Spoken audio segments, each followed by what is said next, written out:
You're listening to the first episode of the Wuxia season that we're going to be doing on this podcast. So let's ask right away, what's Wuxia? And for that matter, what's Wu and what's Xia?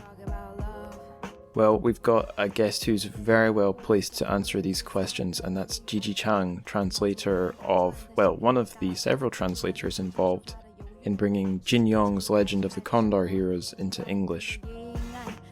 So that'll be I say that will be, I've already recorded it, I know it will be a fantastic chat, but before we get to it, let's go into the Trucific news.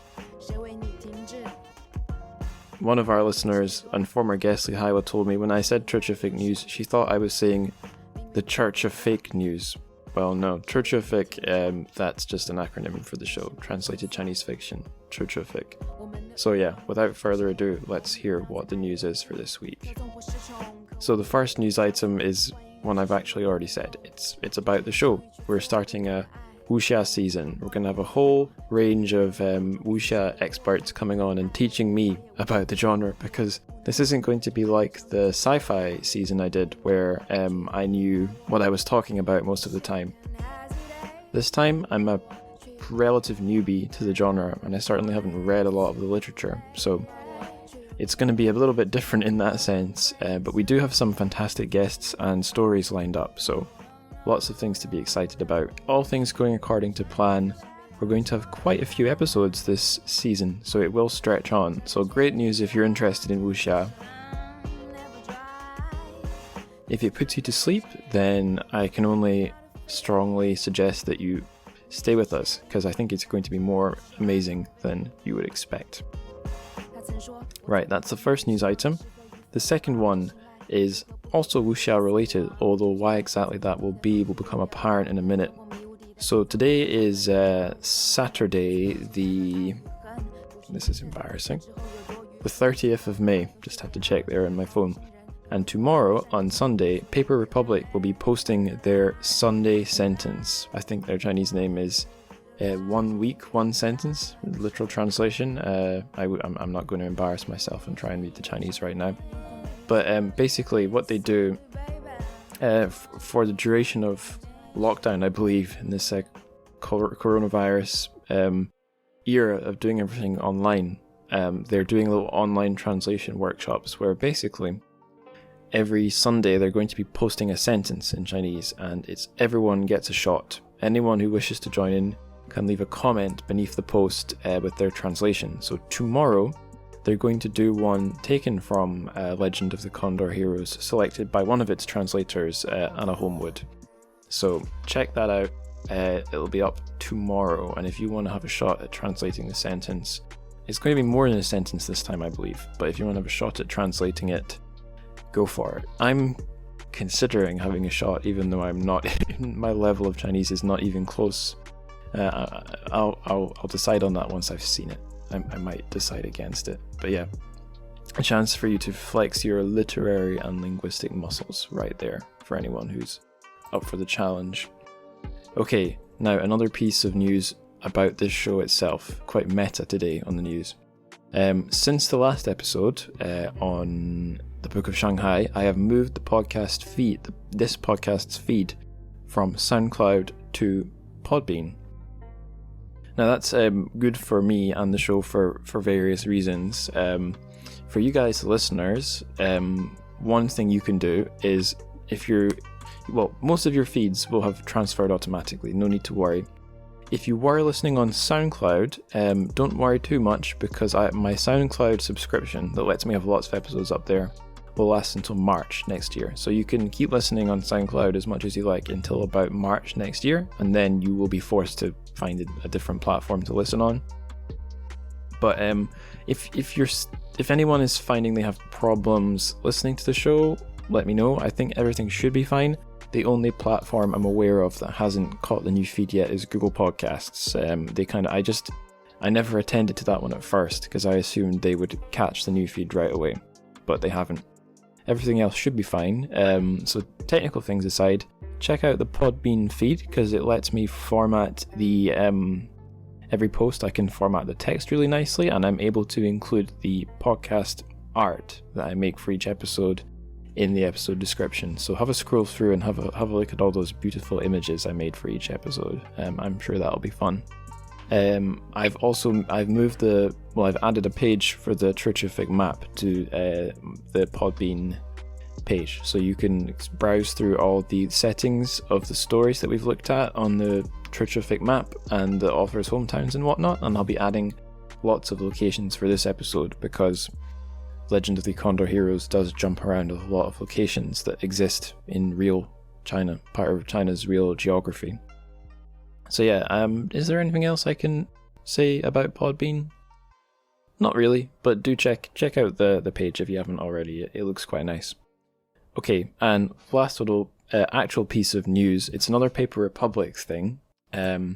It's something they posted a little while ago now, but I think it's definitely worth plugging because it's a very unique, collaborative, again, coronavirus era piece of translation. So they translated a story called 40 Days, Growing Closer to My Parents During Quarantine by Deng Anqing.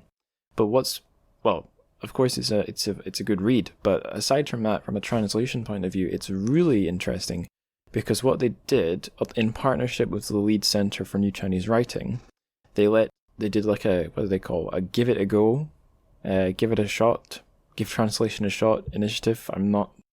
I've forgotten what the exact wording is, but basically 124 people had a shot at translating the story or parts of it. And what Paper Republic have done is that they gave feedback, online sessions giving feedback to the translations, and they used everybody's input. I'm not sure how exactly it was done. I'm imagining just pragmatically, and they've put together a translation. So it's the product of not one cook, not two cooks, not three cooks, but 124 translators plus one author. So I guess 125 people plus the people giving feedback put together this piece. So that will be linked to in the show notes. But if you just search for 40 Days read Paper Republic or go on the Paper Republic site, you'll find it. It's a cool little thing. So that's all the news. Let's get on and hear my chat with Gigi Chang. I'm sure you will enjoy it. Hi Gigi, how's it going? Hi, I'm good.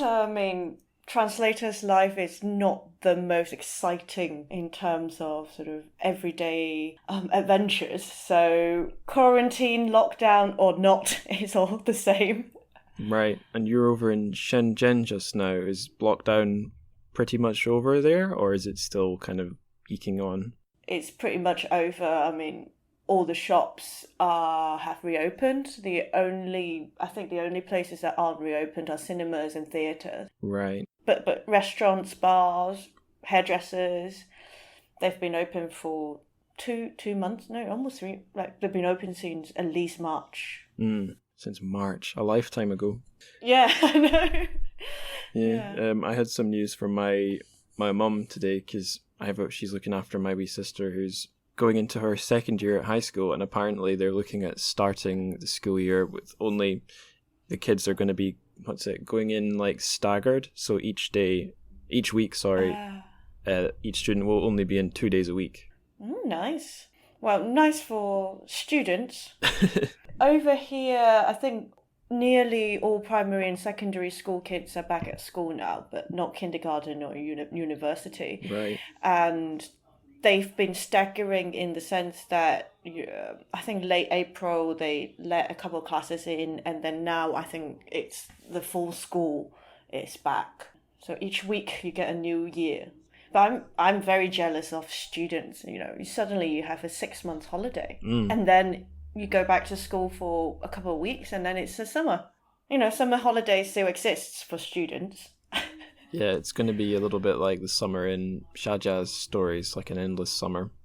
Yeah. In Dundee, where I'm from, the council, I don't know if other parts of Scotland do this. I don't think maybe they do, I don't know. But there's a thing where every fourth year they extend the summer holiday from 6 weeks to 7. And this year was supposed to be a 7-week summer holiday, but they've said, no, let's just skip it. It's a waste extending it by 1 week. You can get an extra week of work of school. Exactly. Yeah. It's gonna be interesting listening back to this episode and the last few, because it's kind of tracking the progress of the lockdown, both where I am and wherever my guest happens to be.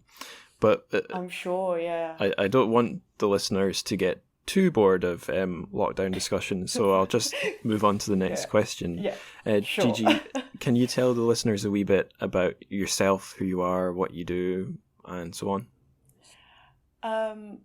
So I translate from Chinese to English, mostly Chinese fiction, as well as I also do some theatre, both classical theatre, so 戏曲, as well as contemporary theatre. Cool. The theatre works is mostly with actual theatre companies. So I did a couple, a Yuan Dynasty drama and a Ming Dynasty drama for the Royal Shakespeare Company for their classic Chinese translation project. Fantastic. Those texts are to be adapted by playwrights for the stage.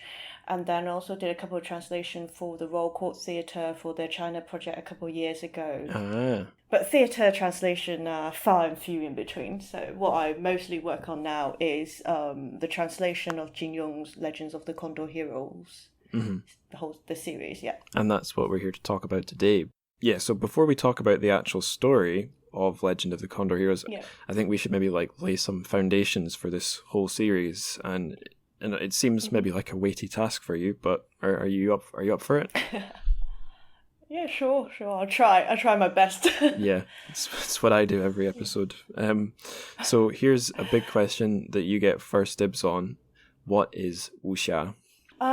I would say they are adventure stories full of characters with amazing kung fu and very big hearts. And because their martial skills are sometimes so fantastically good, in Western genres, some of them become fantasy.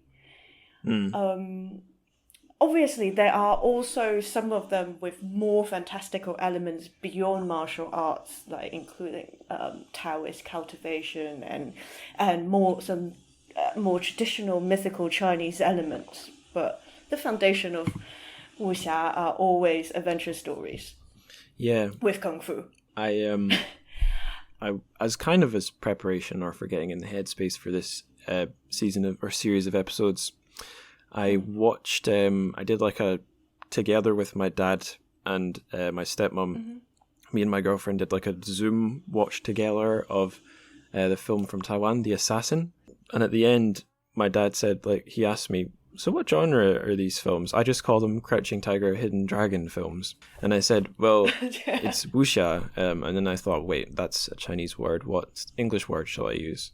So I said, first I just automatically went to Kung Fu. It's a Kung Fu genre, but it's not just putting it in the same category as a Jackie Chan and Kung Fu film is kind of missing the point, right? I guess wuxia tends to be period dramas. I don't think Jackie Chan did a lot of period drama or Bruce Lee. But I guess I would call them as a more heightened version of Jackie Chan and Bruce Lee, but they are all linked. Yeah. Yeah, so, it's quite hard to explain what wuxia is very easily in English in terms of translating the terms, because the character will actually mean it embrace quite a wide meaning, from anything martial, military, heroic, basically anything to do with force, with the fist rather than the brush. And that character exists as a flip side of the Chinese character Wen. Yes, it does exist on its own, but actually, if you talk about it in Chinese, in your head, in the back of your head, Wen is always its foil. So, right. But one is even harder to explain because it encompasses anything from culture to literature to learning and basically using the brain and the brush rather than the fists. So the two, for me, is always linked together, which makes explaining one or the other quite difficult. And I guess relatively in English language or generally sort of broader quote mark Western culture, you don't have that kind of opposites or foils as much. Yeah. You have the head and the heart, but it's kind of like that relationship, but more extreme. And then the word 侠 is also quite interpretive depending on who you are and how you like to see it. Sort of the typical more dictionary definition would be people who stand up and take action when they see wrongs and injustices and to rectify them. And whether this action is within the law is another question, but they react sort of instinctively to wrongs and they just can't stand by and let it happen. And so it could be people who help the disadvantaged, or people who punish those who use their power or strength to bully others that are lesser than them. And it could also be referring to, instead of people, to these events, to the things that this type of people do. So I guess the easiest way to explain it is that in Chinese, most superheroes are called something 侠, like Batman, Spider-Man. Right. 虾仁, right? Yeah, so like 蝙蝠侠 or 蜘蛛侠, so not Superman. Superman is just Superman. Right. Chao Ren or something. Chao Ren, yeah. Because he already Chao, he doesn't need any more superlatives. I was just frantically trying to Google something I should have noted down before the show, but when I was doing my homework about Wuxia, I learned something I didn't see coming. So, as you explained for me and the listeners, Wu and Xia, those two characters, are not just words but concepts that go really quite far back into Chinese culture and history. But the combination of them, according to my homework, it's an import from Japanese. What I was trying to look up is how to say that word. Is that correct, or have I been misled by the internet? Don't actually know. I will ask the internet too. Yeah. I think the word individually, they definitely 侠, because 侠 actually already includes some forms of physical action. Yeah. If you see injustice, you take action. Mm-hmm. Often that might be a physical thing rather than an argument. But whether this phrases come from... Yeah, it was one. I think I got that one from Wikipedia, so a little bit questionable. Yeah. But let's march on before we get in big trouble. So let's talk about Jin Yong now. Can you tell listeners a little bit about Jin Yong and what makes his contribution to the wuxia genre particularly special? Jin Yong is best known as a novelist to particularly Chinese readers, but he had actually worked all his life as a newspaperman. So he is quite unlike most writers we know. He is a very, very successful businessman. He founded a big newspaper empire in Hong Kong. He's practically done everything you can do as a human being, and he was very good at all of it. So he was born in 1924, and he passed away a couple of years ago in 2018. He came from a scholarly, influential family in Haining, Zhejiang, not far from Hangzhou. The family home he was born in was a sprawling courtyard complex with 90 rooms. So you can imagine the privileged position that he was born into. And also in China, particularly back in the days, if you're from that kind of family, your early education would be very classical, rounded, classical and round, like you'll be well educated by probably a few years old. His youth and teenage years was obviously in the 30s and early 40s, so that was wartime in China. Right. So he moved around a little bit to go to school, but mostly in Zhejiang region. And he wanted to become a diplomat, so he actually got into university in Chongqing, which at that point was China's capital. Right. Studied for a while, and then he left and went to Shanghai to study law at the Suzhou University. And the first job he had was actually a translator. He was employed by 大公报 in Shanghai to translate Newswire into Chinese. And that was 1946, so just after the war is finished. And then he was sent to Hong Kong in 1948 to work for the newspaper. And that was how he went to Hong Kong. Right. It's quite good timing in a way. Yeah, by the 50s, he's changed jobs and he became an editor, editing the sort of supplemental, 副刊, so supplemental, this is the non-news pages, supplement cultural pages. Around that time, he was also writing and directing films. So, and very soon, also in the 50s, in 1955, he started writing his first serialized novel in the news, martial arts novel in the newspaper, which is on top of his duty as editor and contributor, a journalist, writing reviews or commentaries, political social commentaries, news writing for the newspaper. So he's extremely prolific and, by now, he's already been a journalist, a translator, a film director, a script writer, and a fiction writer. And by 1959, he founded his own newspaper, Mingbao, which is still one of the most respected broadsheets in Hong Kong. Oh, right. And to attract readers, because this is 4 years on from his first serialized novel in the newspaper, he knew that by writing these wuxia stories, he can attract readers and get people to buy this new newspaper that no one has heard of. So that was really how things snowballed. Beginning, it's a practical beginning to attract readers. Yeah, and Jin Yong himself was a big wuxia fan.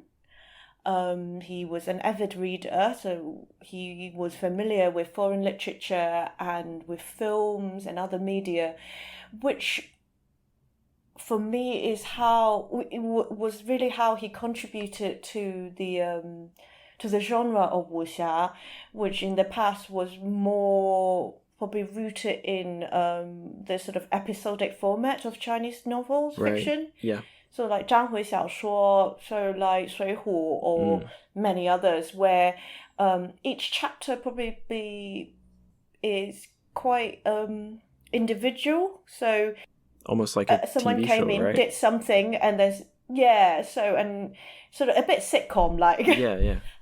So they probably, each characters in each chapter probably run on a fairly similar arc. So after a while, it could be a bit repetitive. If you haven't read any, if our listeners haven't read any sort of traditional Chinese fiction or the older type 章回小说, I guess maybe a reasonable comparison would be to video games. So, you shoot, get treasure, repeat, you get through a level, fight a boss, get through a level, fight a boss. It's a little bit like that. Whereas I think Jin Yong, because he's familiar with Western literature, with film at that time, this is 1950s, there's lots of great films and that you can access in Hong Kong. His stories really has a lot more world building. It has grander, overarching, interwoven narratives. So this is one of his innovation for the genre. And his characters are, he doesn't just write for exciting fights. He's actually more interested in stories.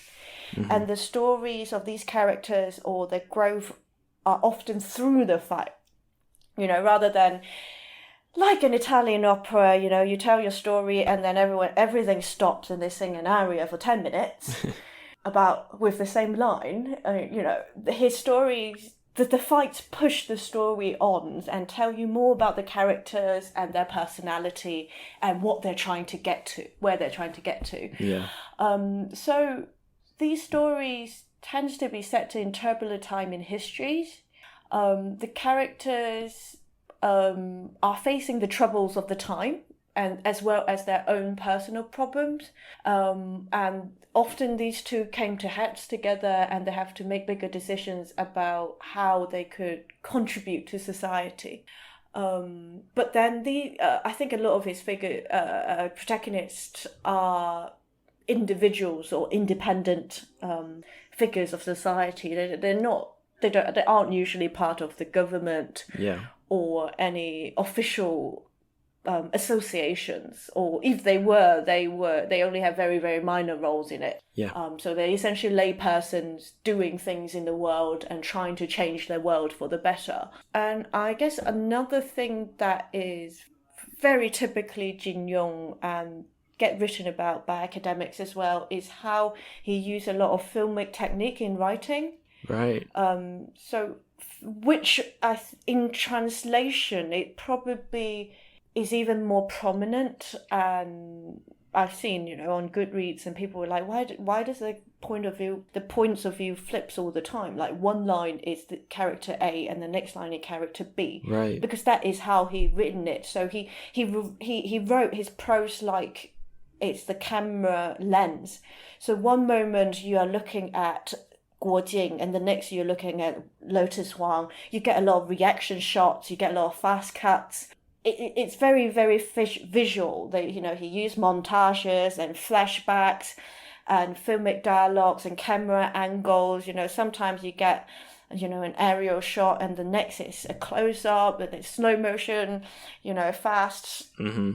All these flipping around and changing camera angles, just like a film. And I guess that might be something to do with the fact that he actually worked as a film director and screenwriter at one point. Right.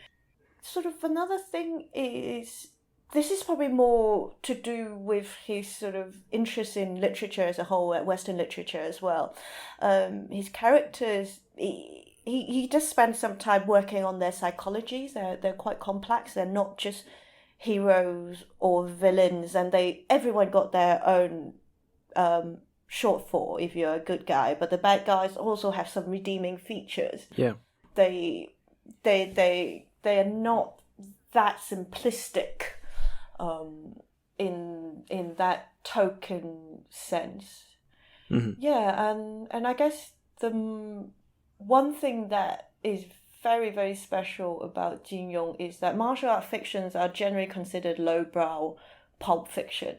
Right. They rot your brain and stuff like that. Popular stuff that a lot of parents don't actually want their kids to be reading, but they couldn't. It's very difficult to stop your children from reading Jin Yong, and he managed to also cross over from the sort of very, very popular quote mark low end or common readers all the way to the very high-end literary professors, government officials, and pretty much everyone at some point would have been obsessed with his work.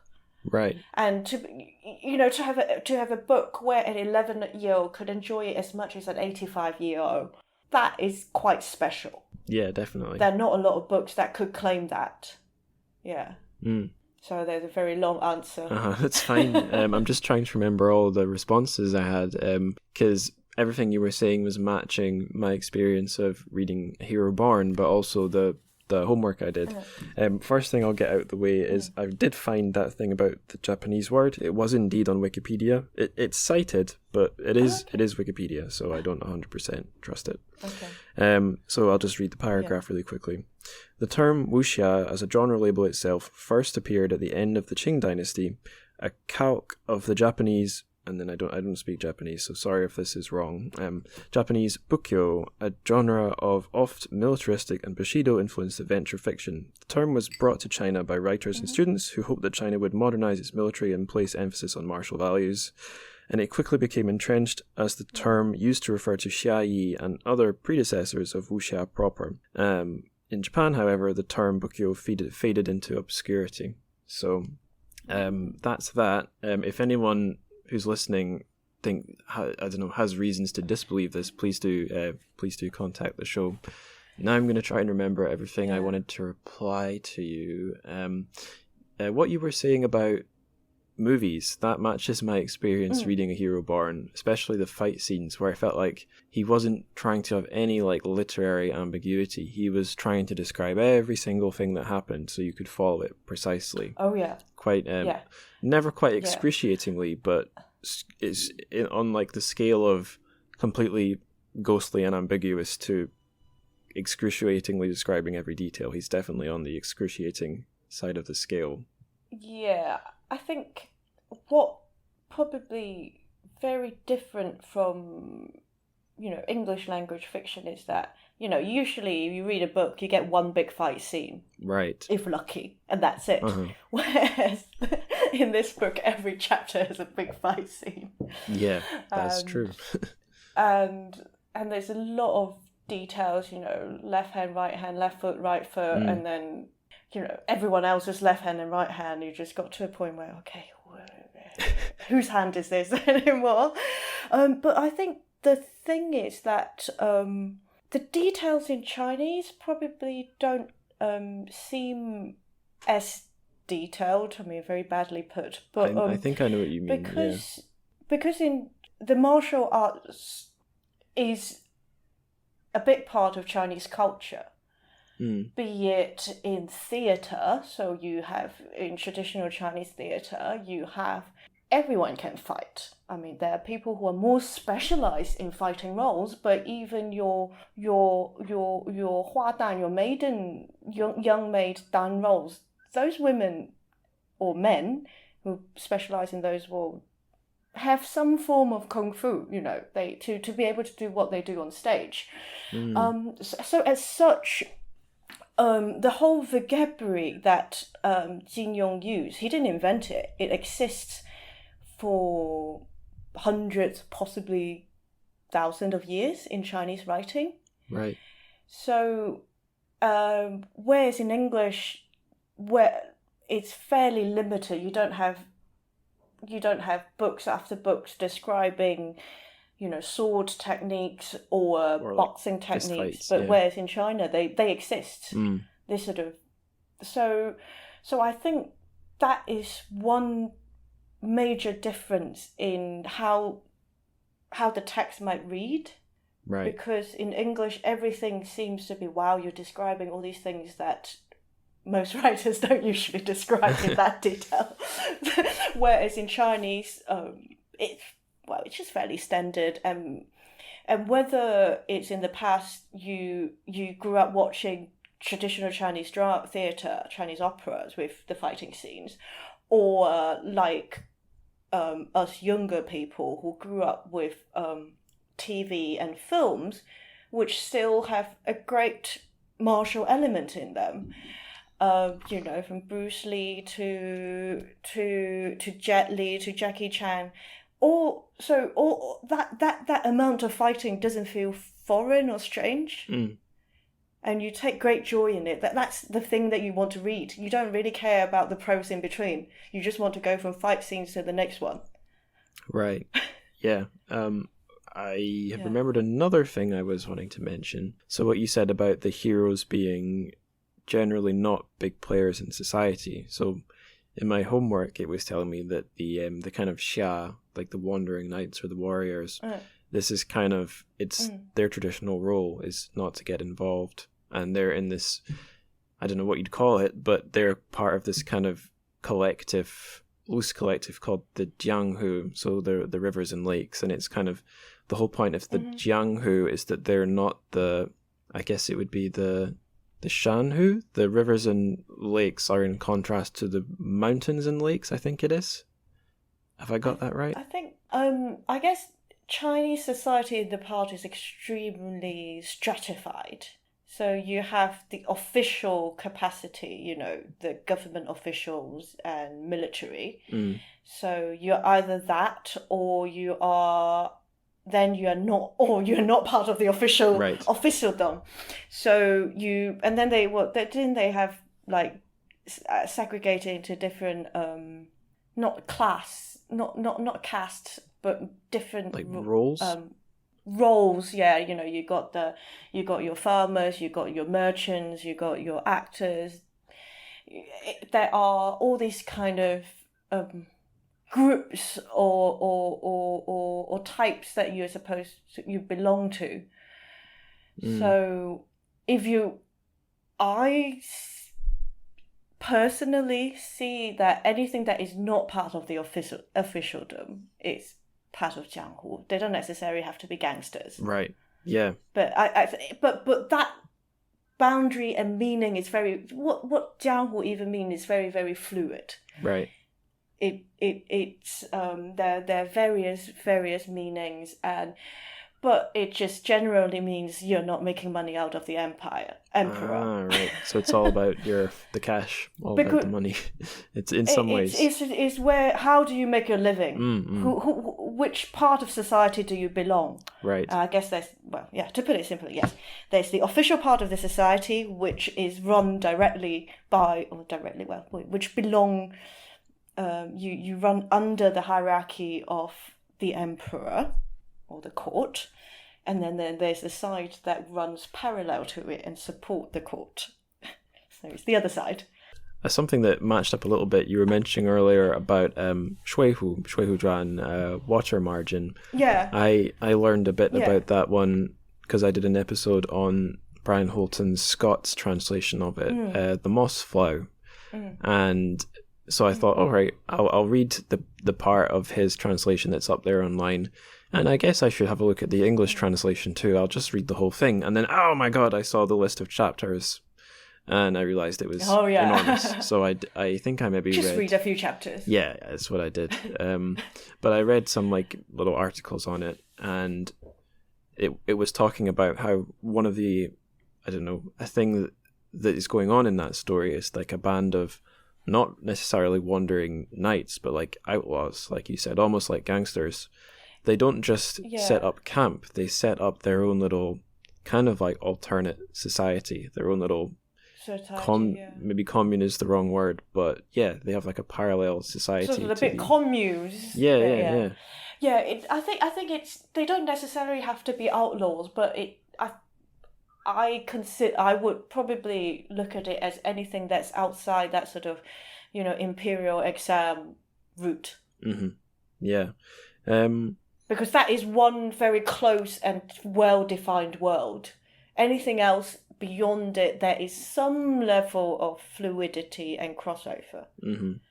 And I think this is the last thing I wanted to mention. This kind of links into the tension or binary or whatever you want to call it between individuality and like the bigger society. So a lot of the homework I did that wasn't just reading web articles was a book I managed to get through the magic of academic access. It's called Paper Swordsman, the Fiction or some such of Jin Yong by a guy called John Christopher Ham. It's a very interesting name.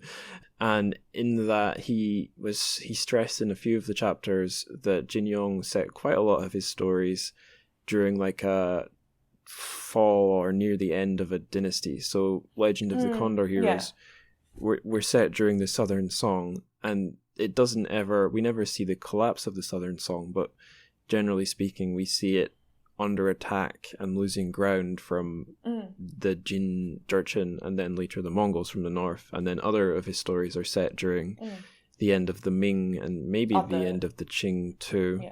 So there's some extent that the characters are not involved in defending the nation or the empire, and other times they are. And I don't know if I really have a question here, but I thought it was for me that would be something very interesting about these stories. Yeah, I mean, I can't help but wonder how much of that has to do with his own upbringing, his childhood, because he also grew up at that kind of turbulent times. Right. But then when you think about all these Chinese fiction, they all seem to be set in some form, the older historical fiction, they're all set in some form of a turbulent time, be it the death of an emperor or some kind of power change. Sanguo is three kingdoms fighting each other. The whole point. And Shuihu, Outlaw of the Marsh, is when there were a lot of rebellions. And I guess and everything I can sort of think of is, I guess, the earthquake of the greater society caused more earthquakes within the individual's lives, and that was what maybe caused them to act. Yeah, and I don't want to get into too spicy or hot water here, but so like you were saying, Jin Yong, he grew up in like wartime China, so Civil War, Japanese invasion, more Civil War, and then I guess he was out of mainland China by the time the revolution happened and the Communist Party took control of the country. But he was writing these stories about dynastic China from kind of out in a way outside of China in colonial Hong Kong. So and I've read that he was quite widely read outside of China, outside of mainland China in Hong Kong and among the diaspora. And there was a really, really significant moment when he met one of his biggest fans, Deng Xiaoping, the president of China, of the most known for like China's reopening up to the world. But I don't want to over rely on that analogy, because all analogies are a bit ropey, and I feel like especially when politics are involved. But is that something you associate much with Jin Yong, or do you think it's not something that should be overemphasized? Not really. I mean, I think it's for us readers, Chinese kids growing up with Jin Yong stories, that doesn't even factor. That's more like a media talking point than his actual alert. Like we like him for his stories. It doesn't matter actually who he is, what he thinks about anything. Right. We care about Guo Jing and the characters. The sheer joy of reading, the sheer joy of these stories. It's got this magical ability of making a 10-year-old, 11-year-old read 1 million words in one sitting. So what famous person or politician read his work or not, a 10-year-old honestly couldn't care less. Right.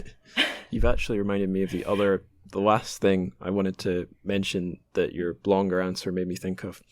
When you're talking about everyone in the Chinese-speaking world reading Jin Yong. So it was, I forget whose anecdote this was, but it was contained or quoted in that book, Paper Swordsman.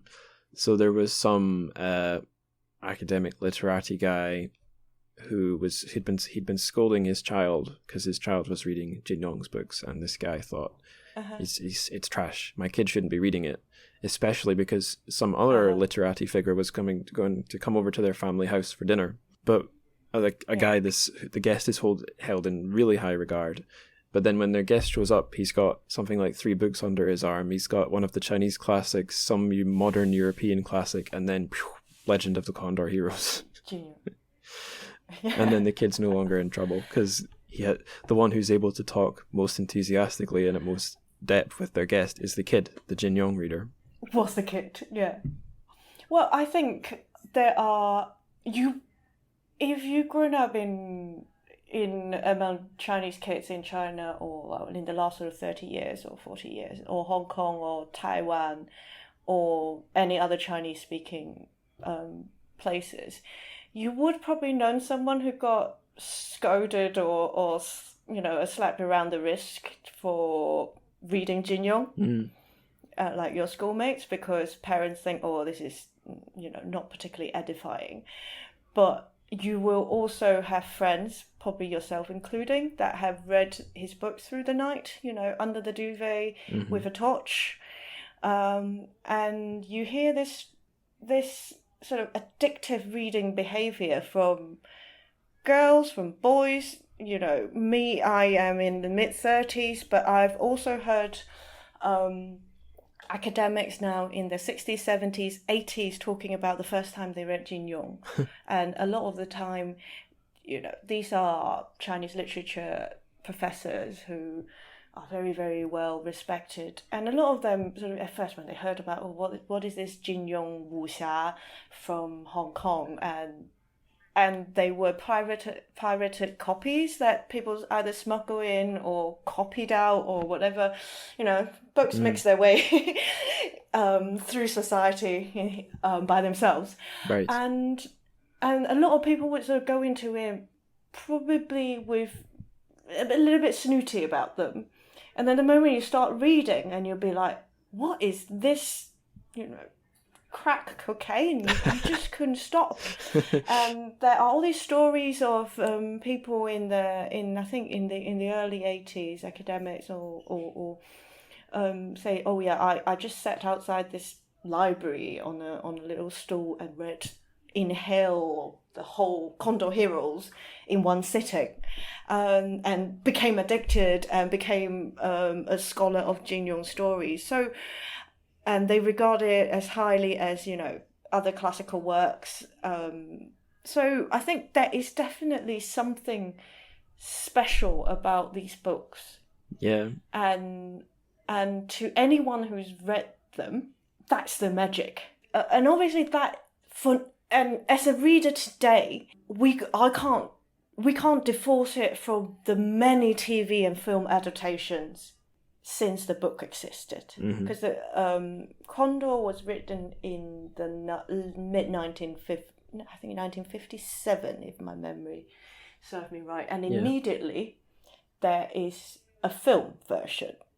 And then by the 1980s, 1983, TVB in Hong Kong made a version of Condor Heroes as a TV series for, I can't remember how many episodes, but 40, 50 plus episodes. And that was so popular that, all over Southeast Asia, Japan, Korea, and mainland China and Taiwan. And that really spread Jin Yong all over Asia. And now, no one can read these books in Chinese without knowing some form of a TV version. Mm-hmm.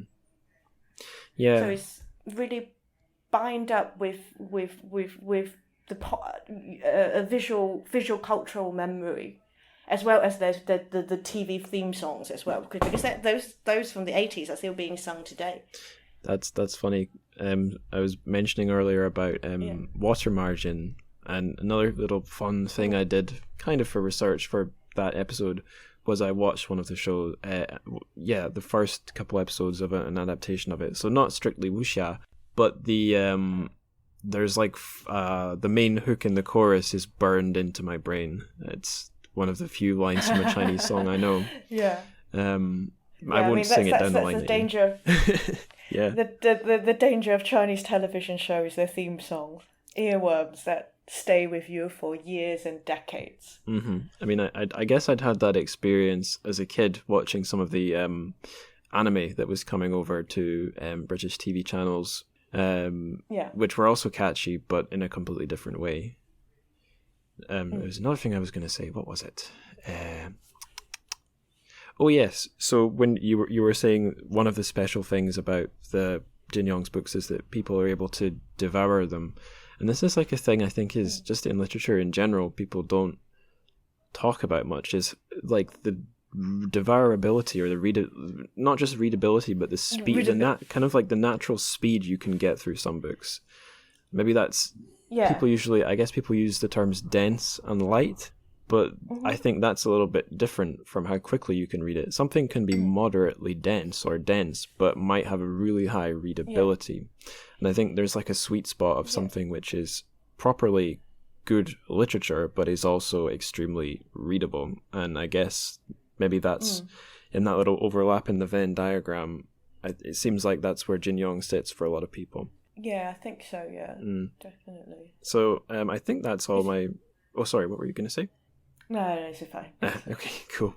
Well, we've been on question 2 of the Jin Yong and wuxia section for so long now, so let's go into the last one. We've probably answered a lot of this already, but just in case we've missed anything, what do wuxia and Jin Yong mean to you on like a more personal or subjective level, if there's anything we've not covered already? I think Jin Yong, for me personally, is how I learned Mandarin. Oh, wow. And it's because, so I grew up in Hong Kong in the 80s and 90s, and it was a purely Cantonese society. Right. We only speak Cantonese. No one speaks any Mandarin. But at that time, there was a 1994 5 adaptation of Dragons. So 倚天屠龙记. So it's, what is it called in English? Heaven's Sword and Dragon Saber. Yes, Heaven's Sword and Dragon Saber. Okay. That it was a co-production, I think, Hong Kong and Taiwan. And at that point, the televisions are stereo, so you can choose to listen to the original Mandarin voices or the dubbed Cantonese voices. Oh, cool. And so we, as a family, we watch it in Mandarin, but obviously, like all Chinese show, it's subtitled. Right. So by, 40, 50 episodes later, you understand it. Fine, yeah. And I guess another thing is the joy of reading that he introduced, but that you get from reading his books. And I think that's something that lasts a lifetime for many people. And he's, because, I was 10, 12 when a lot of these TV shows were on. So it's also bound up with some of the happiest memory growing up. Mm-hmm. Yeah. Yeah, so through the TV shows and through the TV theme songs as well. So because all of those were written by, at that point, written and sung by Hong Kong pop stars and lyricists, and it really was like a golden age of Hong Kong popular culture. So I think it's also mixed together with my own childhood. Right. What you were saying earlier about how the literary wuxia is kind of inextricably linked in people's minds with the visual versions, mostly film and TV. So I'm sure I'm not saying anything particularly insightful when I say, like, in the English-speaking world, that's kind of how wuxia is known. It's as a film genre, and it's, I think, really just through like a handful of films that were made in China. I think Crouching Tiger, Hidden Dragon. Yes, exactly, yeah. Which was, I guess, specifically targeting international audiences. Yes, that one is. Yeah, that one, House of Flying Daggers, Hero, and Curse of the Golden Lotus, and maybe some others. But I've not seen Curse of the Golden Lotus, but those other three I watched as a kid lots and lots of times. And even without anyone telling me this is a genre called wuxia, I could kind of tell that they were all connected. Yeah, they had like tropes, aesthetically, and visuals and aesthetics, character types, plots, and it worked straight away. It's, I guess, the magic of genres. They're kind of like, this is a very stupid analogy, and it might not make sense to a lot of people, but I work in one of the things I work in is book design. And if you want to send a file you made in InDesign, which is like the Adobe design software, you don't just send the file, you have to do a thing called package, which basically puts all the files you've been working in together into one folder, and you send that one packaged folder. And the advantage of that is the person who receives your package then can operate the full design with all the working parts, and they're all integrated within themselves. And I feel like that's a magic of genres, is they're kind of like self-contained things that anyone can jump into and hopefully without too much prior context enjoy. So there's a bit of a fraught or a tenuous analogy, but that's how I feel about when I was a kid and my dad put me and my brother down in front of Crouching Tiger, Hidden Dragon, and just magically it was not really very alien despite being completely new to us. Yeah, well, because who doesn't want to, jump around and wave a sword at another person? Especially wee boys, Yeah. Or everyone. I shouldn't say just wee boys, but yeah. I definitely want to, Yeah. I still get excited watching like fight scenes these days. Yeah. It's been... Especially when, the actor is actually a martial artist, because you can really tell. Totally. When they've thrust, like Michelle Yeoh is... Yeah, she's cool. Extremely cool. That film I mentioned, Watching the Assassin, that's the first wuxia... it's basically the first wuxia film I've watched in years, and it's made me realize, what have I been doing? I need to be watching more. Yeah. Or you can get into a lot of Chinese TV shows. That's Very long though. I know that's a thing despite having lived in China all that time, I never worked through a Chinese TV show. Maybe partly because I was aware it could be very long and I wouldn't have known where to start. But yeah, one day I will for sure. I guess we should fly on to our questions about to the book. The book, the actual book. Yeah. There's a question I didn't write down, but I realize I should probably ask this. So a thing I noticed in my homework is there's a little bit of a difference in the title of the English translation that you were one of the translators who worked on, and the original Chinese, at least based on what I was seeing in Paper Swordsman, because Christopher John Ham, or whatever he was called, was referring to the book as the Condor Shooting Heroes. Is that the literal translation of the Chinese title? So we went for Legends of the Condor Hero, which is a slight version of the 1983 TVB version of 射雕英雄传, and that is the best known title of the book or this story in the greater non-Chinese speaking world. Right. So it's basically the best known title. Yeah. So Anna actually wrote a note explaining why we went for this instead of anything else, because I think there is a recognition and there's a familiarity with the existing audiences of either the TV show or of the TV show mainly.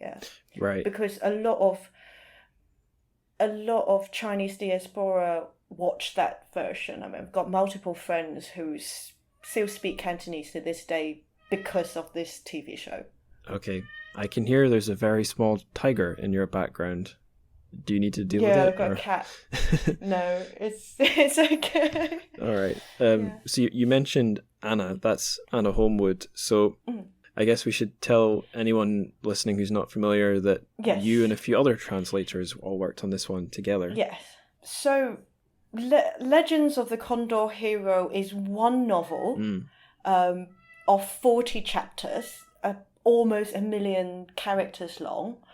So commonly in Chinese it's split into 4 volumes of 10, but published at the same time, so you buy a whole set. Right.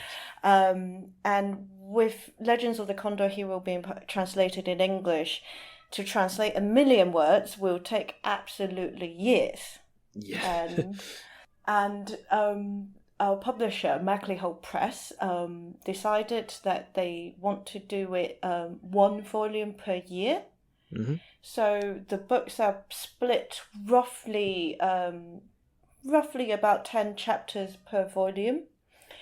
And Anna Holmwood, the translator of the first book, A Hero Born, is really instrumental to these books being available in English. So she was very involved in the process of the English rights being acquired, and she also translated the first book. And as she started translating the book, she realized it is very difficult for one person to do the whole 1 million words within that time frame. So she brought me in to do the second book, A Bond and Done. So basically she's like chapter 1 to 9, I'm 9 to 18 or 19. Right. And then we worked together on book 3, A Snake Lies Waiting. And then I am working with a third translator, Shelley Bryant, on the last volume, A Heart Divided. I realise now that we've kind of skipped the story questions and have gone on to the technical ones. So I think, let's finish off the technical questions. We can go back to the story now. Yeah. Well, I think we can polish off these technical ones, do the story, and then see where we go. So sure. We've got the you and the translators working together, I want to ask you a question about naming, because you gave us the names of the parts of the English translations: a hero born, a bond undone, snake lies waiting, and what was the last one? A heart divided. A heart divided. So essentially, extremely awesome names, fantastic titles. Are they the creations of you guys, the translators, or have you translated those from Chinese sources? Those titles are we've given to the translation, right? Because we can't just call them 1, 2, 3, 4. No, yeah. Well, it has to have a title and something that hopefully give you a sense of what that volume might be about. And they have the right kind of epic feel and tone as well. Definitely. Yeah. You try to create a series title. Yeah, I really. So they feel connected. Yeah, I really, really like them. So another thing about naming, there's the naming of the characters in the novel or the novels. I should say for what's the word? For the record, I've read A Hero Born. I haven't read the others in the series yet. Just for the record, but the naming of the characters. It would be a tricky thing, I guess, any way you wanted to go about it. But how did yourself and the other translators go about it? And I guess there must have been quite a bit of coordination involved. Yeah, so Anna started book 1 before I started book 2. So, but we both agree, and together with Shelley, that as I mentioned before, the whole point of a Jin Yong novel is that joy of reading, that sheer joy that comes from the page, come between the lines. So in the translation, that's something we have to capture, and also we have to capture that relentless propulsion that keeps you reading, keeps you turning the page. Yeah. So that is possibly one of the main guideline behind every decisions made in the translation process, and that is beyond prose. That includes names of characters and moves.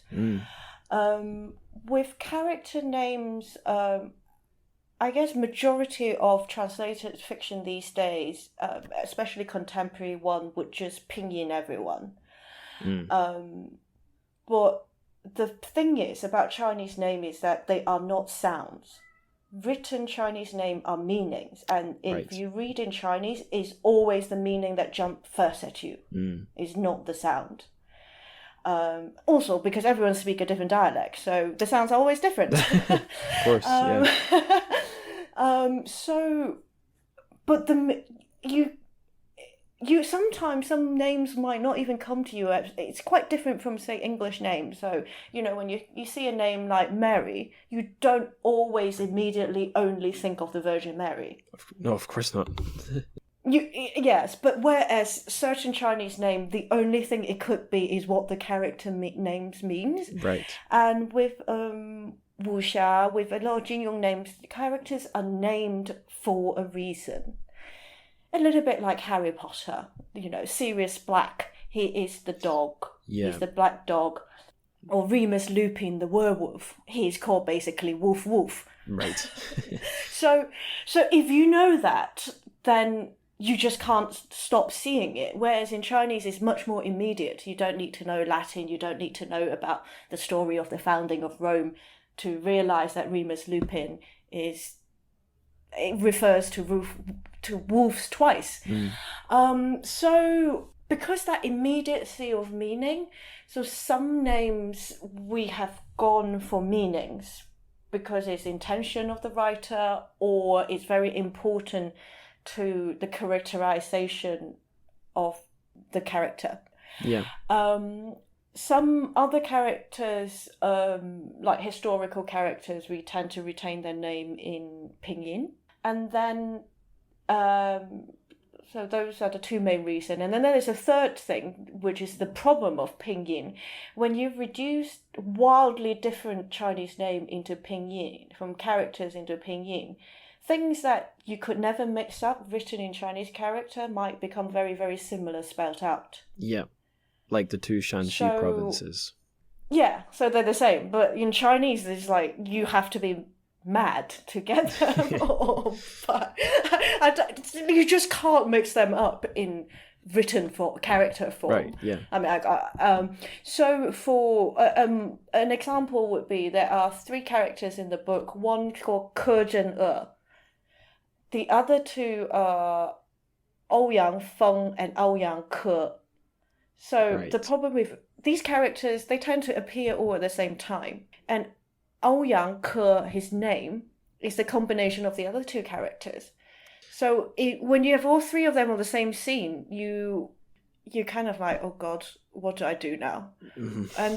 And also because you will get them mixed up, but the bigger problem is that you will also trip yourself over in the prose, because very often in Chinese we're very used to referring to characters by their full names, but in English language fiction, actually you don't see full names that often. No, it's like if your mum's telling you off, my mum would say Angus Henderson Stewart, but if you put it on the page, it looks crazy.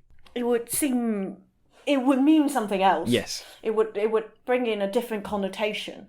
So with those 3 characters, because they also appear on the same page all the time, we've given the 2 Ouyangs quote mark a name rather than use pinyin, because I have to keep we have to keep the prose flowing as well. Yeah. Because when you have 5 characters fighting each other, everyone is in their full name, then the writing will get really sluggish and lumpy.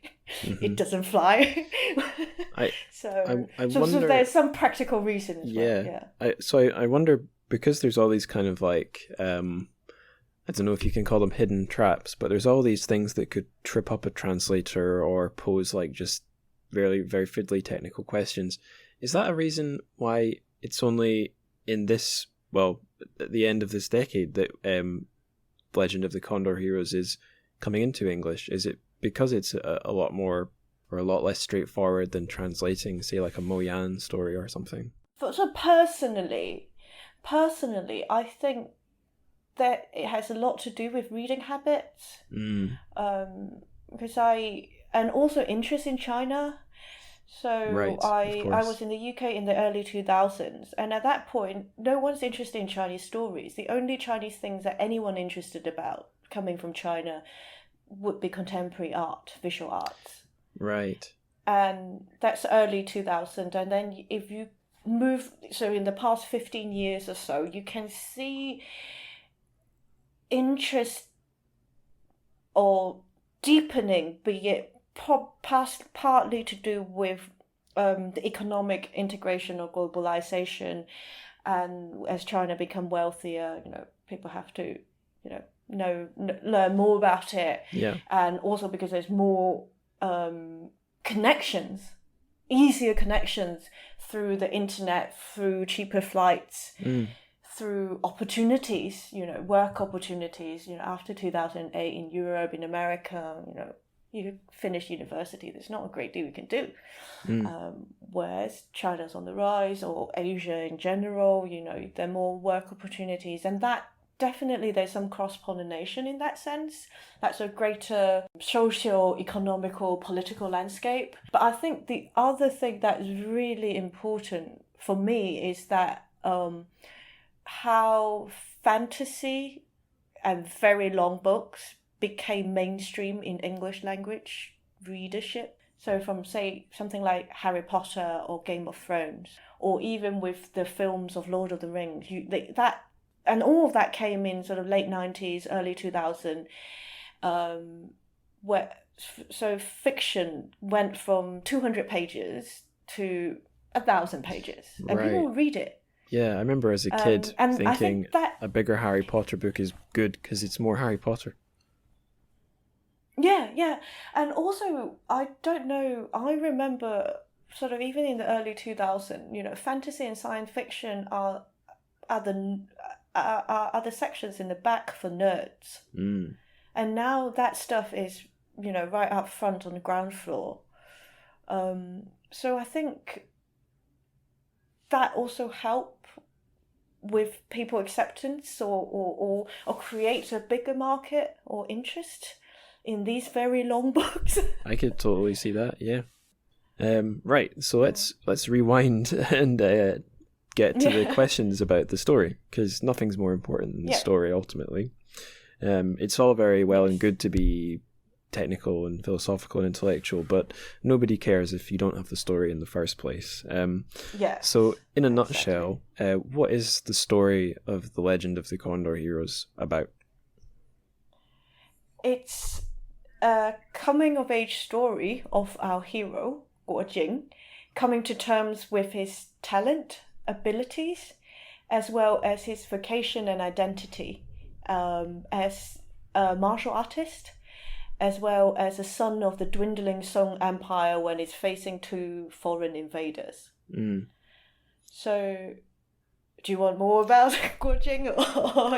Yeah, I have a follow-up question. So, a thing I learned doing my homework, reading John Christopher Ham, or whatever he's called, book Paper Swordsman, is that there's a little bit of a pattern in the start of a lot of Jin Yong's wuxia stories. So, we start off with some kind of a traumatic event. We often start off from the perspective of some characters who are quickly killed off by that traumatic event. Outside the story. Yeah, and then we have a younger character connected with this tragedy in some way who has to go on a journey of self-cultivation or self-discovery and so on. And then finally they bring justice or get vengeance or what have you. Okay. So is that... Just that's a classic growth story. Mm-hmm. Yeah. So yes, Guo Jing was born in Mongolia after his father's been killed. There's a lot of spoilers to come, and he grew up in Mongolia. In the household of Genghis Khan. And then but in the background, there was a wager set between a Taoist monk and the 7 freaks of the South. So, and the 7 freaks of the South are tasked to train Guo Jing to face the Taoist Qiu Chuji's disciple when they both come to the age of 18. So the story really starts so the first book is mostly about Guo Jing growing up to the point of 18, when he was about to face this duel. And then the rest of the books is about once, when he turned 18, he returned to his homeland, to the Song Empire, where his father lived. And then he went on adventures to discover it himself, to finally understand who he is and where his allegiance lies. Because the bigger background is that the Jurchen, the Jin Empire, has invaded half of the Song Empire, and the Mongols, the Mongolian led by Genghis Khan, are eyeing both the Jurchen and the Song Empire and want to take them both. Yeah, it almost felt like Tears to me. Like, we have the kind of least military, softest target down in the south, the Southern Song. Above them to the north, we have the Jin bearing down on them. And then sitting above the Jin, even further north, there's the invincible Mongols led by Genghis Khan. Mongols, yeah. Yeah. So I think there's a couple of things that come up on my podcast a lot, just based on the things I kind of obsess over, and one of them is just maps and geography. I have a little custom Google map where I put the settings of stories for each episode. I mark them, and then also the author's place of residence or hometown. So for this episode, I think I'll be marking lots of locations for sure, because the story travels all over China, and I guess even the wider and region. Beyond. Into the Mongolian steppes. But so two things. One was a thing I learned reading, again, a difference in the naming between you guys kind of highly readable translation, and maybe the Paper Swordsman more literal translations. So in the books, in the English translations, the Seven Freaks of the South are just that. That's what they're called, the Seven Freaks of the South. That's the name of their band of martial artists.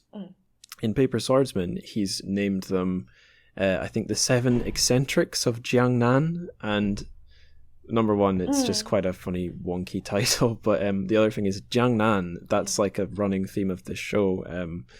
So during my time in China, I lived in Zhejiang province and then Shanghai, and I explored a lot of Zhejiang and Jiangsu. So whenever I hear Jiangnan or I see Jiangnan come up, I just have to mention it.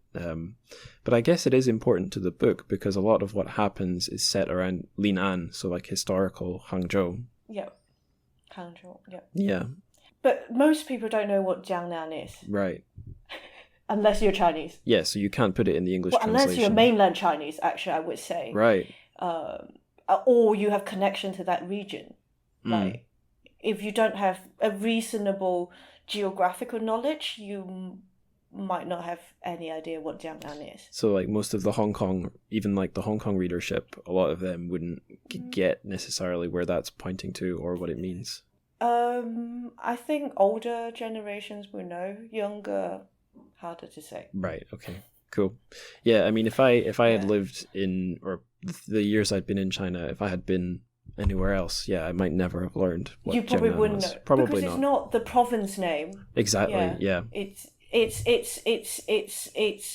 a shorthand that has been used for generations or hundreds of years for that greater area, which encompasses at least 2 provinces. Yeah, at least 2. I think I had a Chinese language teacher who told me it can be anywhere south of the Yangtze. So she was saying like even the southern border could technically be Jiangnan. Huaihe doesn't matter. Yeah, right. It's a very vague concept of a general area, which I would say today we call Zhejiang and Jiangsu, but then but it's debatable. Yeah, I think there's a lot of northern Jiangsu that's too north to be. Yeah, that's probably not Jiangnan, no.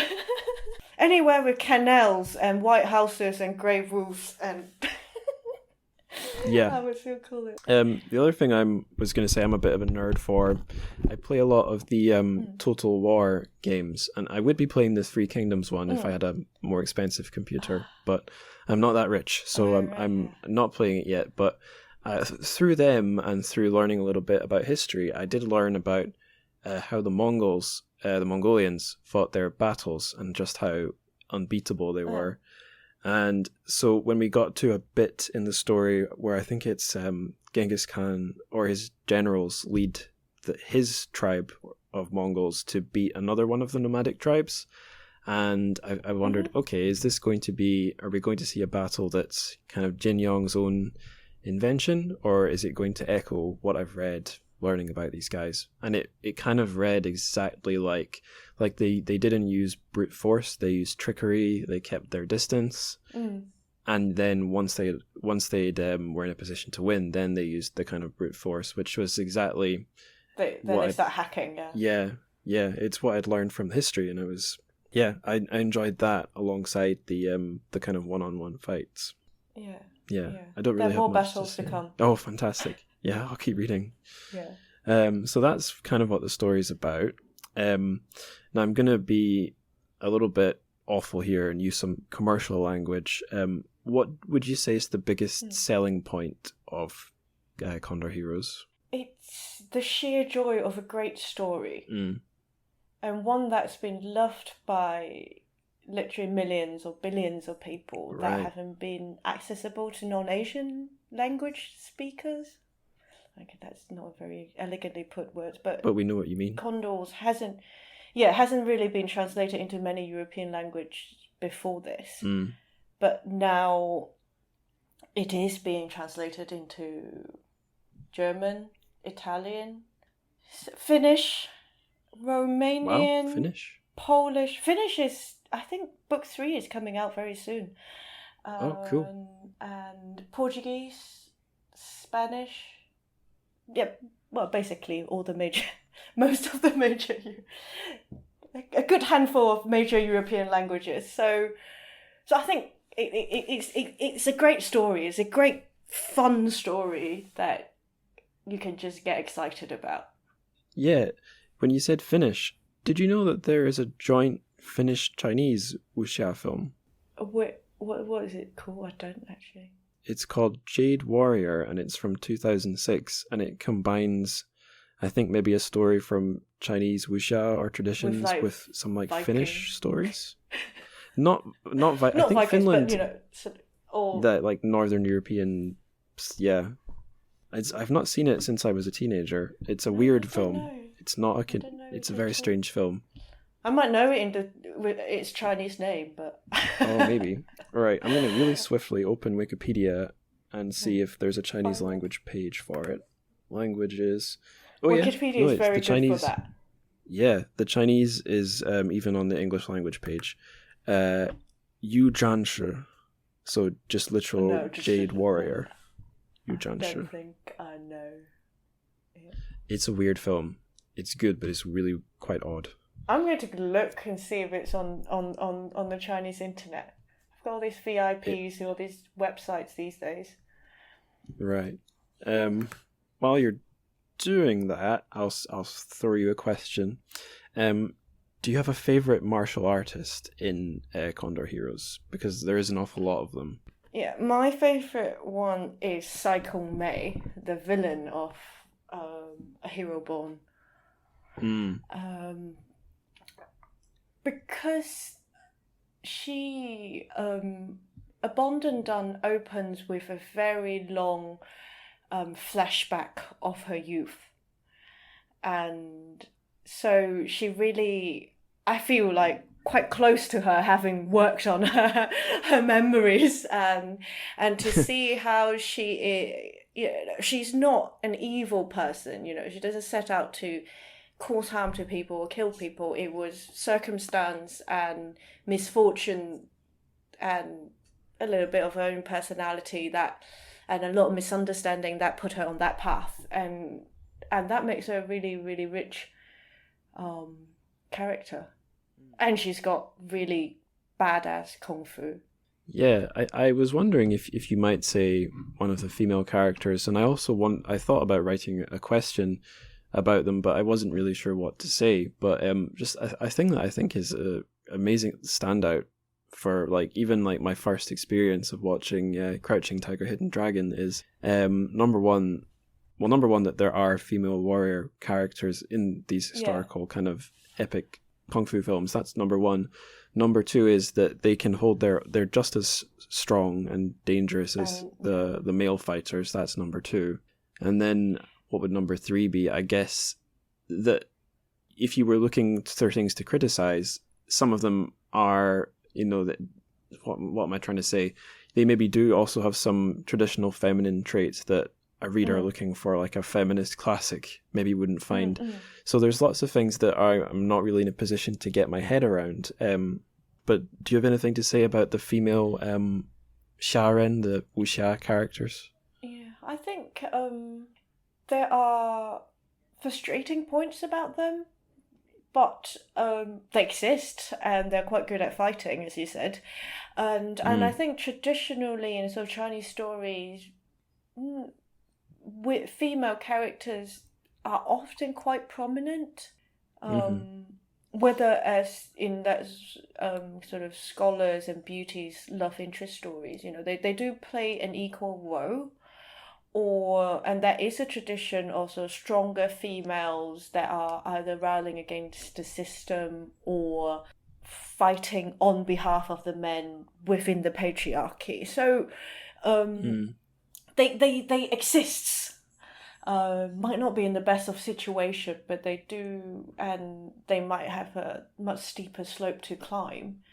But I think definitely in Jin Yong stories, they are, they're all quite they're generally quite powerful women. Yeah. Let's not talk about their love life, though. That's entirely different matter. Yeah, you're not gonna get any. There's no big badges there for fighting the patriarchy in the love stories. What was I going to say? Oh yes, in my homework, admittedly Wikipedia homework, I came across a paragraph or two saying like the first instances of like female warriors in Chinese literature are from like the Tang Dynasty or something. And it's just really interesting to compare that to like, I mean, admittedly, I'm not an expert, but if I try and think of some female warrior from your ancient or very old European literature, I can only think of two examples, and neither really count. One's Joan of Arc, who's not a literary character. She was a real person. And then maybe in Britain, Boudica, the Celtic queen. Again, not a literary character, a real person. And then the only one I can think of that is a literary character is the Grendel's mum from Beowulf. Not really a role model. No. Yeah. Whereas like in China, you get a lot of, you know, from Mulan to made into Disney films, so everyone now knows who she is, or like the Yangmen Yu Zhang, the wives of the General Yangs, who were also in the Song Dynasty, and there are loads more. I mean, they might be minor characters, but they exist more frequently than. I remember hearing about the character Mulan from I might ask that question. It's okay. I don't want to provoke the Disney fans, especially not since I'm on Twitter. All right, question number 2. Yeah, so this is about the plot structure of A Hero Born. We were talking before about how it's like an epic story of a young person's personal development and whatnot, and it reminded me definitely of some of the like teen fantasy and sci-fi books I read as a teen. Surprisingly enough, I was reading teen fiction when I was a teen, but just as well as that, reminding me of stuff I'd read from English language teen fiction. It kind of, I got the feeling that there's a lot of like archetypes here. It's like a Joseph Campbell style hero's journey, and not in the sense that I'm trying to say Jin Yong was inspired by Joseph Campbell's hero's journey academic work, but more the point that what Joseph Campbell was trying to do was find universal things, mythic things that go into all world human storytelling and literature. And sometimes you wonder, well, actually, so many stories don't fit his pattern. What was he really talking about? And then you'll read a properly epic story that really does hit all those different points he described in A Hero's Journey. So the question I want to ask is, do you think Condor Heroes is either intentionally or just by nature of what it is, like an epic, mythic, universal story that kind of can be read like that, or do you think it's more specific? I think it is pretty universal, because it's the journey of a young man and a young woman's passage into adulthood, and that journey, you know, we are all humans. There might be some cultural difference of what you end up doing to get to the other end, but the growth and the difficulties and the things that you have to face, that you have to discover, are more or less the same. You know, discovering honor, love, purpose, you know, who you are and what's important to you and what's not important in life, or all that. Those are quite universal values, or, you know, good or evil. A lot of it there's a lot of common points. And I think because the novel exists because he's writing a serialized stories to entice people to read his newspaper. He's definitely going for the broadest appeal. Yeah, I guess it's important not to lose sight of that. Reminds me a bit when I was doing my first year of my English degree, and we were given, I forget which Jane Austen book it was, but we were given a Jane Austen book, and then that immediately was followed by a Charles Dickens book. And all the Jane Austen I've read, my experience has been, this is very insightful. This is incredibly insightful, but I'm not actually enjoying reading it. I'm reading this at snail's because you're not the target audience. I guess I'm not. No. Yeah, I've or not quite myself. yet. Yeah, but Dickens is maybe when I'm older. Serialized. Oh yeah. And it is trying to hit anyone that could read it. Yeah. Mm-hmm. Yeah, and he was like you said, serialized, writing in papers. Every chapter ends on a hook, and it's for everyone. And and you don't have to be, I don't know, 6-year-old or 10-year-old and a street urchin to understand what everyone's going to put yourself into his shoes and get excited about it. Right. Yeah, but I guess the point I was heading for there was that you could pick up the Dickens book, or indeed Condor Heroes, and unless you're explicitly told, you maybe wouldn't know that its original form was serialized, which again, I guess, goes to a strength of both of them, that although they were written in that format, they've transitioned into a book, and it reads, like a book. It's equally good. Because what we read now, what we know these days of Condor Hero is 40 chapters, but actually when it was serialized, a chapter is much shorter. There are probably hundreds of, 3 times or 4 times, 5 times as many chapters, because they're only a strip on top of the newspaper. It's not a whole full page. So the story, you don't usually find out where one day's story seep into the next. You can't find the sort of connection point. You just read it as a whole. Interesting. Yeah. Okay, and last formal question I've got written down about the story. As I've said, like, one of the things I was enjoying the most was like visualizing the map and the bigger struggles, like the Song, the Jin, and the Mongols. So this is probably in fact, no, it's not an easy question. Out of the Southern Song, the Jin Jurchen, and the Mongols that Guojing's growing up with, are you rooting for any one particular team there as you're reading?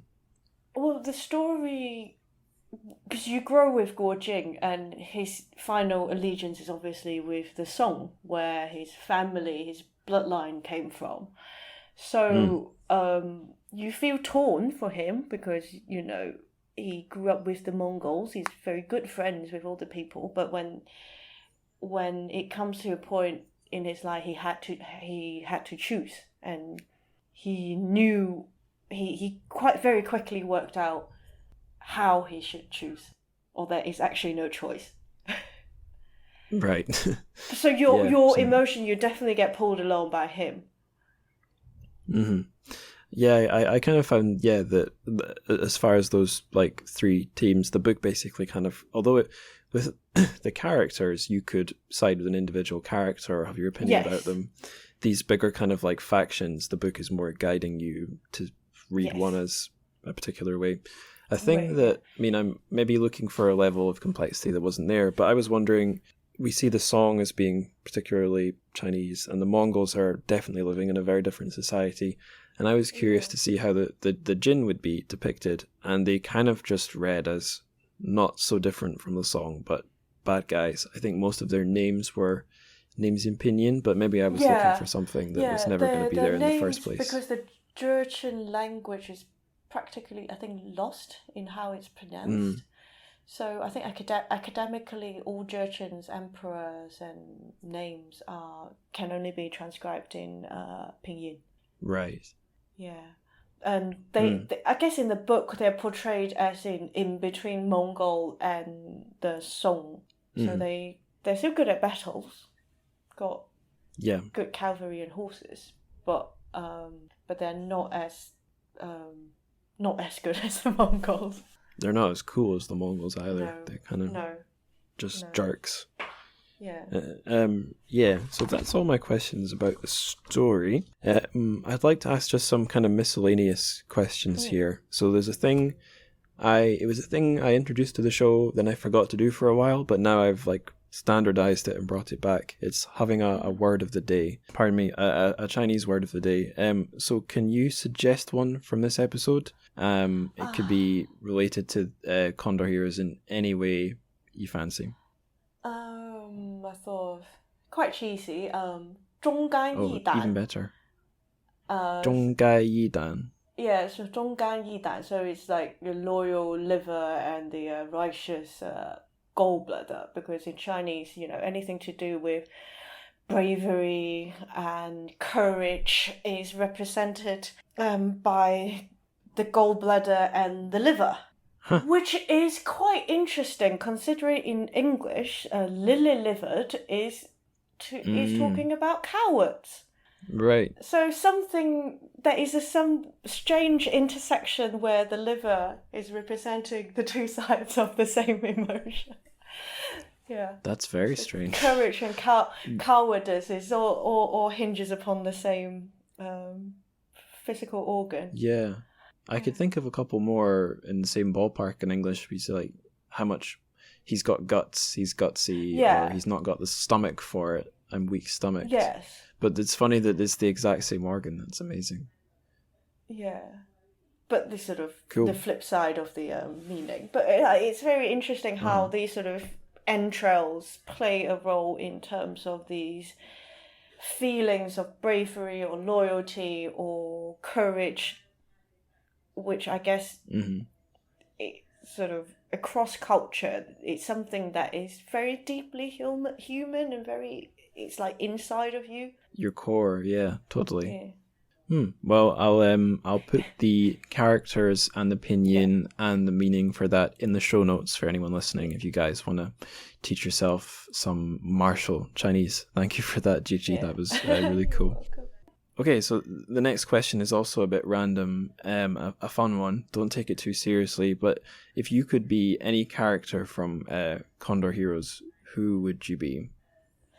I think I quite like to be like Guojing got the most exciting adventure, so he'll be a fun one to be, and maybe actually some of the smaller characters could also be interesting, like the Heretic of the East, Apothecary Huang, because he also went through a journey, parting from his family and making his own place in society, and then basically turning his back on everyone. There are quite a lot of the women, unfortunately, don't have as good a life. So no. Yeah, so I think it's the men who gets all the fun. There was one female character who was, I don't know, she was the one, maybe just by not being as conspicuous as some of the other ones, seemed quite interesting. I've forgotten how she's named. It's been a while since I read Hero Born, but among the 7 Freaks of the South, there's one lady. Oh, Jade Han, yeah. Jade. I was thinking Jade Han. I was worried that was wrong. Yeah. I mean, I've only read the one book. Yeah. Do you feel that she is treated more as an equal, or do you think it's also not quite up to She's treated as an equal, but you don't really know much about this. Very, very little about who she is. Right. Yeah. Her backstory, that is quite limited in the book. She's kind of a fairly blank sort of, or not blank, but it's a character that you feel in whatever you want about her. Yeah. Okay. Last of the random questions. I guess there's only so much we can say about a placeholder character. Last question here.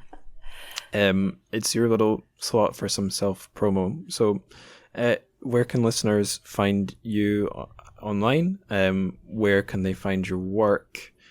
And are you working on anything just now that you'd like to point people towards? Yeah, so I'm on Twitter, but I don't really post much. I just retweets. And for my work, you can find the first 3 books of Condor Heroes, Legends of the Condor Heroes. So, the first book, A Born Undone, is translated by Anna. The second one, the first one, A Hero Born, it was translated by Anna. The second one, A Born Undone, translated by me. And then the third book, Snake Lies Waiting, is translated by Anna and me. They are all out in the UK and a good part of the world. And A Snake Lies Waiting will be out in the US later this year, I think September. And these 3 books are also on audio, so you can find it on Audible and other good audiobook places, read by a very good British East Asian stage actor, Daniel York Low. the books are available practically everywhere in the world from any good bookstore. Yeah, I was going to say you can probably get these in your bookshop rather than Amazon pretty easily. I got my Hero Born from an independent bookshop. Yes, you should go to your local independent bookshop, and they should be available everywhere in the world now. At least book 1 and book 2. Yeah. Although speaking of Amazon, I think I saw book 4 up for pre-order on Amazon. Probably, yeah. So we're working on book 4. So now is in the editor's hands. Right. Exciting. Yes, scary times. Before we part ways here and head off on our respective heroic journeys, I wonder if our listeners want to check out more wuxia, either in translation or even in the original Chinese, where would you point them towards? I would actually, if you've never read or any wuxia, I would start from films. So there's a lot of classic martial arts films, especially those from Hong Kong's in the sort of Shaw Brothers, Bruce Lee, Jin Yong adaptations in the 80s and 90s, or Jet Li's films like his Huang Fei Hong, or the more recent Donnie Yen Ip Man. I would start from films because they're shorter than TV series to just get... and then there's obviously Crouching Tiger, Hidden Dragons, and all the other films that we mentioned earlier, because they would give you an idea of the world, of the logics, of the fighting. And because, as I said before, for Chinese readers, we have quite a good visual memory, imagination for the content because of either classical Chinese theatre or full films and TV. And then for books, there are 3 more titles of Jin Yong that's been officially published. The Book and the Sword, translated by Graham Earnshaw. Fox Folland of the Snowy Mountain, translated by Olivia Mock, and The Deer and the Cauldron, translated by John Minford. There are also a handful of other wuxia writers that's been translated in English that are published officially. I think one of them would be Gulong's 11th Son. There's also a sizable web community of wuxia fans who do their own translation of both classics and more recent novels popular in China. And if you punch in wuxia in the search engine, you will find these websites. Yeah, I've got a couple of those translators working in that field are going to be guests in this wuxia series of podcast episodes, all things going according to plan. It's an alien world. Well, alien. It's an unexplored territory for me, terra incognita, web wuxia. But I'm really looking forward to reading some of it. They would know much better, because I do feel quite old when it comes to web novels. I felt like likewise. It's a different generation. Yeah, I struggle to read ebooks. Oh, I'm a Kindle fiend, but reading on a web page is I'm not necessarily a fiend for that. Yeah. A thing popped into my head there. Thank you, by the way, for that fantastic list of pointers for stuff in translation. That'll be really useful for some of our guests, I think, and for myself. Good. So thank you a lot for that. A note. Almost to end on, just speaking of generations, so this is from a little anecdote from my own experience teaching in China. So the first school I was at was just it was a fairly normal Chinese school, and then later I went to teach at an international school. And at the international school, walking through the hallway for like the lower grades, you'd see the boy, I think it was one of the new Star Wars films, The Force Awakens had just come out, and you'd see the boys going, "Nyo, nyo, ha ha ha," doing like lightsaber battles, just like zhong, zhong, just like when I was wee. But in that school in Zhejiang, the more generic Chinese school, you'd see the boys shooting chi blasts, gathering their chi, and then I was like, what are they doing? And then I realized, oh yeah, it's the same thing. But have you not played Street Fighter? I have. Well, I mostly watch my sibling play it because I suck at it. But yeah, the Hadouken is the Yeah. the chi blast is the ancestor of the Hadouken, I guess. The blue light, the blue ball flame. Yeah.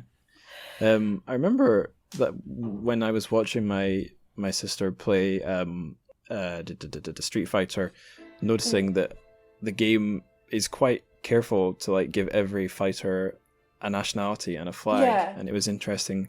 It would be interesting to go back and look at them, but I remember like everyone has their own styles, and one of the Chinese characters, Gen, I guess he'd be called, you could switch him between two different styles. I think one was Mantis and one was Crane or something.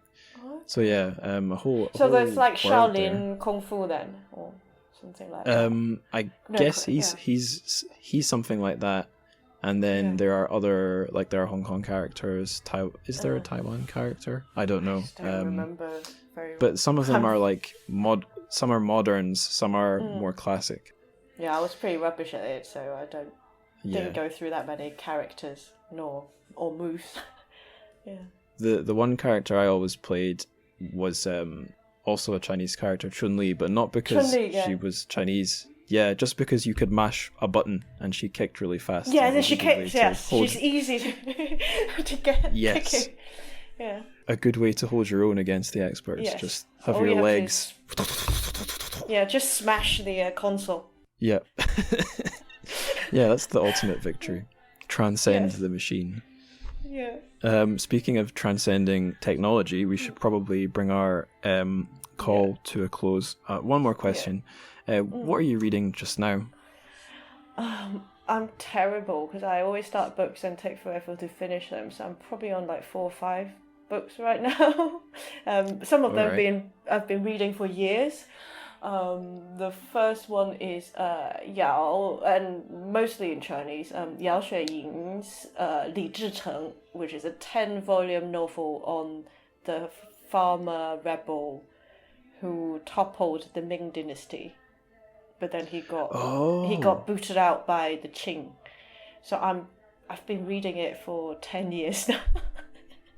Oh, I have a good anecdote about him actually. I have to tell this now. So my first year in China, at the end of it, my mum came to visit me and we went traveling, and she really wanted to see Beijing. So we went to Beijing and we went through the whole Forbidden City and then went to the park at the back of it. Jingsha, right. And the tree that, because is he called Li Zicheng? Was that his name? It's the tree where the Ming Emperor Chongzheng hanged himself.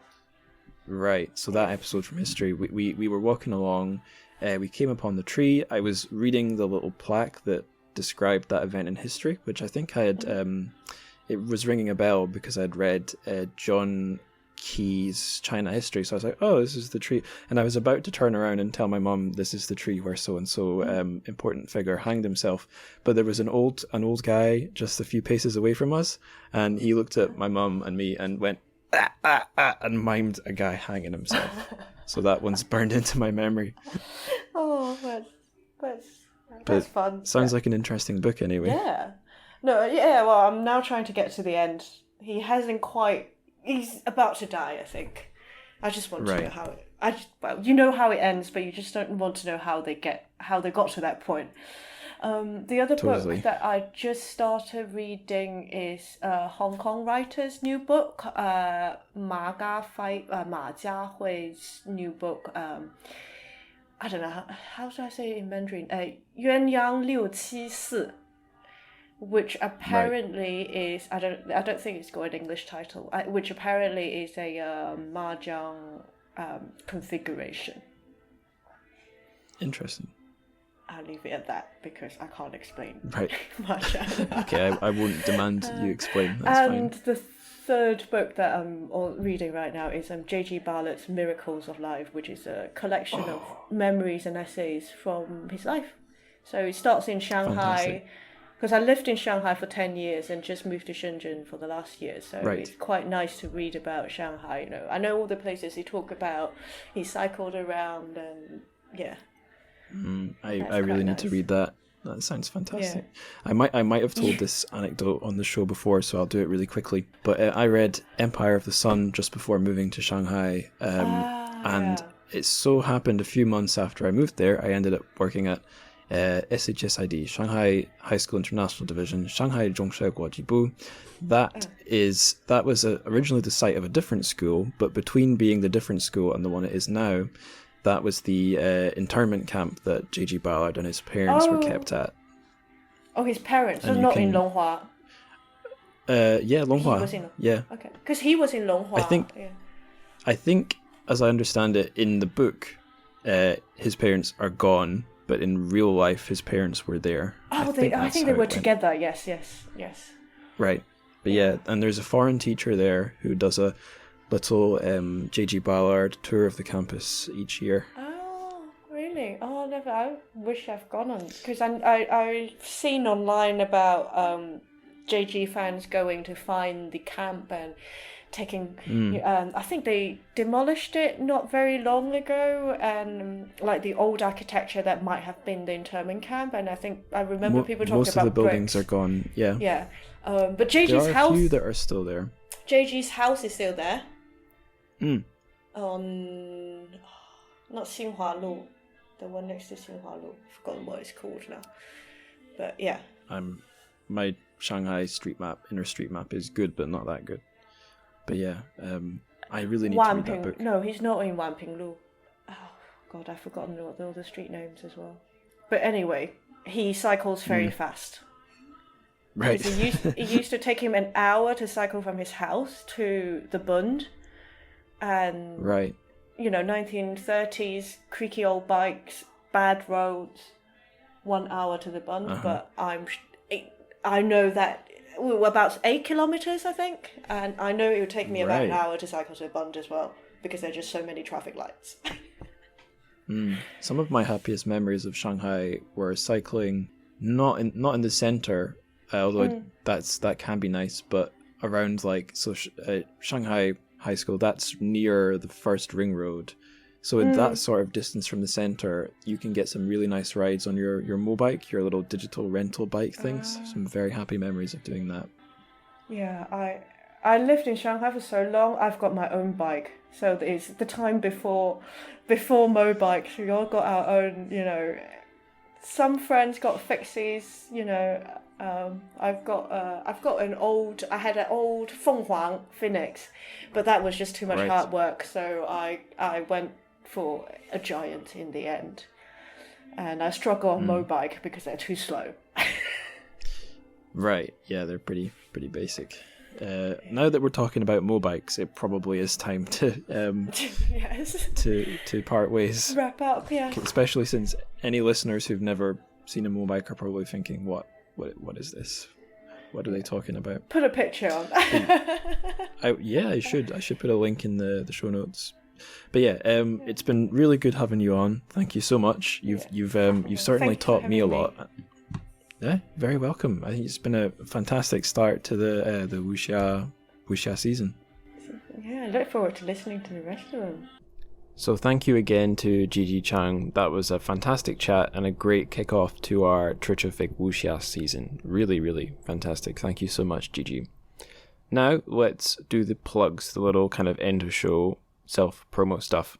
So here's something that a lot of podcasts mention, but I've kind of neglected to push so far, but I'm going to push it now. And that's asking you guys listening for reviews on iTunes. So if you really like the show, and you have an iTunes or Apple, whatever it's called, account, please do leave an iTunes review. That's it's not just a way to make me feel nice. It's a really good way to boost the show's prevalence in search results on iTunes. Of course, if you use another podcast provider that has a slot for leaving reviews or comments, please leave them there too. That would be fantastic for just kind of helping the show, helping people who would like the show to find it. That's kind of the idea there. Be fantastic if you could do that. Here's something that you guys can get from me. I just yesterday put up a bonus episode on the show's Patreon page. It was on the author Han Han, who I'm looking to do a show at after the Wuxia season. So kind of like just my initial thoughts on learning about him. I've since read his book 1988, I Want to Talk to the World, and what I can say about him is he's a crazy fellow. Loads of strange things I learned. I also put quite a lot of other bonus episodes up on the Patreon. To give you an example, there's another one where I went story through the anthology, Chinese sci-fi anthology, The Reincarnated Giant. And I've recorded another one, which will be the next one I'm putting up, where I do the same thing for Ken Liu's Invisible Planets anthology. So what I'm trying to say is there's loads of cool extra shows up there on the Patreon, and if you guys become Patreon supporters from just $1 a month, you've got access to all of that stuff. If you'd like to support the show with your lovely money, but would rather not commit to like a monthly contribution, then there is a website for that too. That's Buy Me a Coffee. So both of those sites, just put in the name of the site, patreon.com, buymeacoffee.com, and then /Trchfic, TRCHFIC. So there's the financial ways you can give me money. I am a master of the English language.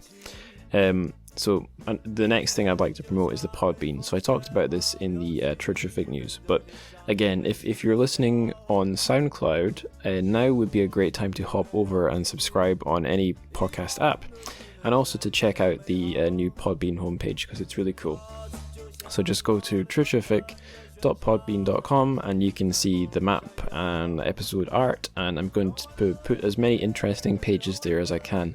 And here's an idea I had in my head that I'm going to put out there now. If you'd like to write a guest blog, if you've got anything you'd like to write about any of the stories we've covered or anything about Chinese writing and fiction, contact me and we'll get your guest blog up there on Podbean site because I can create pages. I think that would be a fun thing, but we'll see if anyone bites that little line I've thrown out right now. How to get into contact with me though, that's another question. Well, the two best places to do it for show related things are Instagram and Twitter. So the show has a Instagram account. It's at Trchfic, TRCHFIC. That's where we live on Instagram. On Twitter, I just use kind of like my own account as also the show account. So it's at Angus Likes Words, and that's also a good place to talk to me. And another place where you can get in touch with myself, but also listeners of the show, is the show Discord. So there's a link for that in the link tree that I have on my Twitter and my Instagram, and the link is also at the bottom of all the show episode descriptions. If your podcast provider doesn't read the links properly in the show descriptions, again, just go to the Podbean, all the stuff is there. So yeah, I think that is all the plugs. Now, it's traditional that I tell you the best thing you can do for the show, and that is to spread the word. So tell your friends, tell your family, tell anyone who might be interested. Tell your Shufu, the Kung Fu master, who is imparting all of his knowledge, his moves, and eventually his inner chi energy. When you receive that, return the favor by telling him that there's a very good podcast newly hosted on Podbean called the Translated Chinese Fiction Podcast, and then your Shufu will look at you with a look of great confusion and say, "Why are you telling me this?" But then you say nothing. You just leave it at that, and then eventually his curiosity will lead him to listen to the show and become a Patreon subscriber. So you can see why I'm interested in making you tell him. But anyway, that's all starting to happen. I just know you'll do that. So until you have done that, 再见.